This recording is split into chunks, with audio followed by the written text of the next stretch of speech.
सप्तऋषि पहले मां पार्वती के पास गए दोबारा परीक्षण करने के लिए और जाकर बोले, कहा हमार न सुने हूं तब नारद कर उपदेश, अब भा झूठ तुम्हार पना जा रे काम महेश। मां पार्वती जब तपस्या कर रही थी तो यही सप्तऋषि गए थे। देखिए, आपसे एक निवेदन करूं, आप किसी सत्कर्म की ओर यदि बढ़ रहे हैं तो कई ऐसे भी लोग मिलेंगे जो आपको उस सत्कर्म को करने से मना करेंगे, तो उन पर रूठिए मत। क्यों? हो सकता है कि आपकी निष्ठा का पता लगाने के लिए भगवान ने ही उन लोगों को आपके पास भेजा हो कि जाओ विघ्न करो, देखे कितना निष्ठावान है, रुकता है कि आगे बढ़ता है। यहां सप्तऋषि पहुंचे थे पहले मां पार्वती से तपस्या में मिलने। मां ने कहा था कि हम नारद जी गुरु जी की बात मानकर, देखिए ना, मेरी चाह वैसी है जैसे कोई पानी पर दीवार खड़ा करना चाहे। मैं असंभव को संभव करना चाहती हूं। मैं नारद जी की बात मानकर शंकर जी को पति के रूप में प्राप्त करना चाहती हूं। मुनि लोग बोले, नारद जी की बात मानकर? आपको पता है पार्वती जी, नारद जी की बात जो जो माना घर छोड़ के भिखारी बन गया, उसका घर उजड़ गया, वो बर्बाद हो गया। कितना कितना मुनियों ने कहा। तब मां पार्वती ने कहा, नारद बचना न मैं परिहरे, नारद बचना न मैं परिहरे, बसऊ भवन उजड़े नहीं डरे, बस भवन उजड़े नहीं डरे।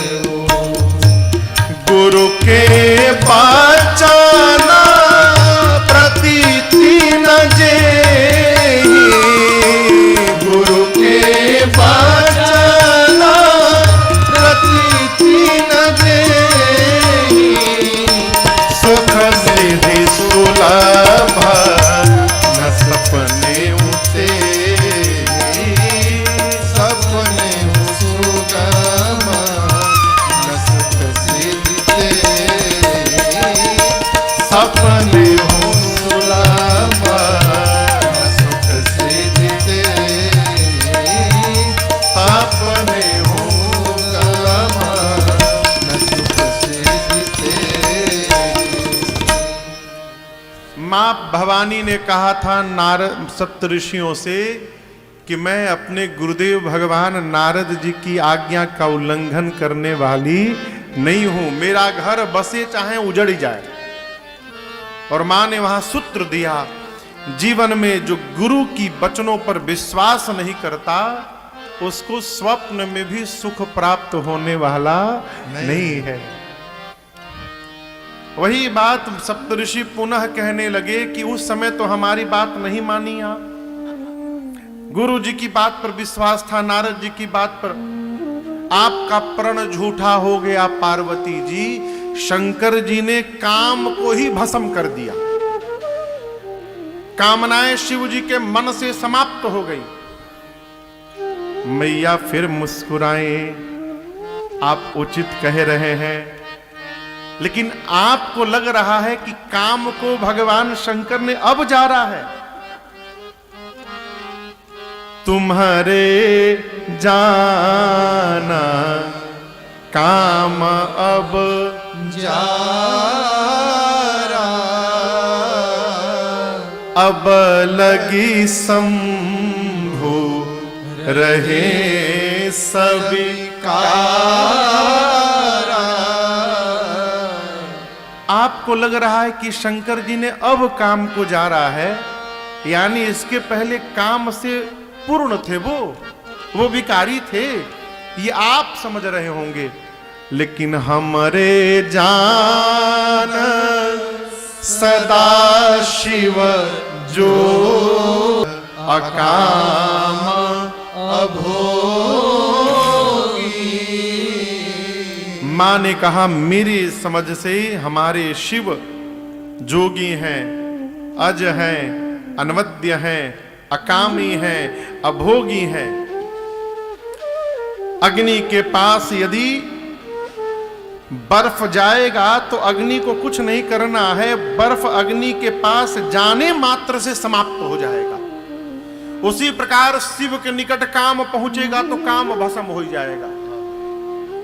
मां की निष्ठा दर्शन करके मुनियों ने जय जयकार की। ये प्रसंग का प्रस्थान न रखा जाए।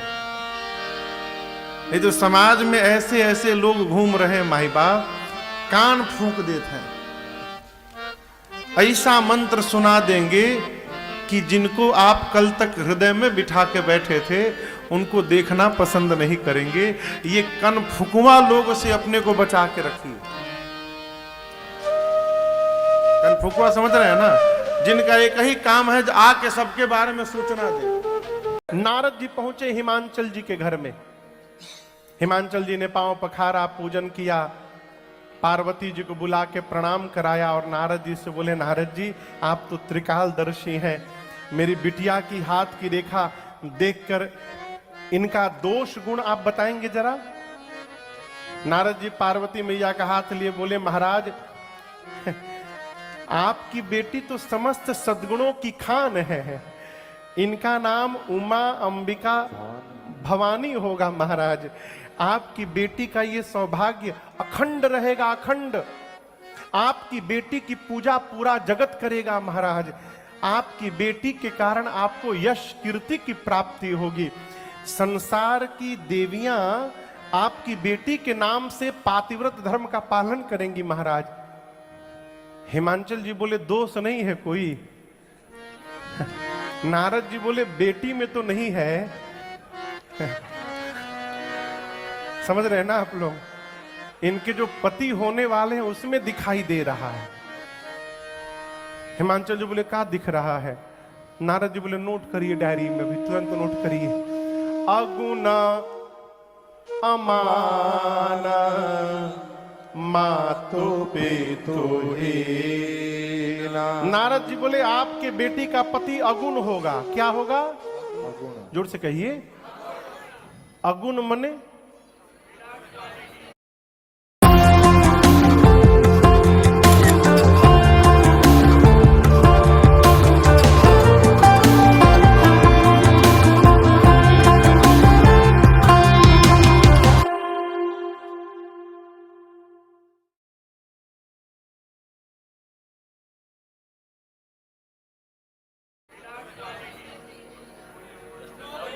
हाँ, यही हिमांचल समझे थे।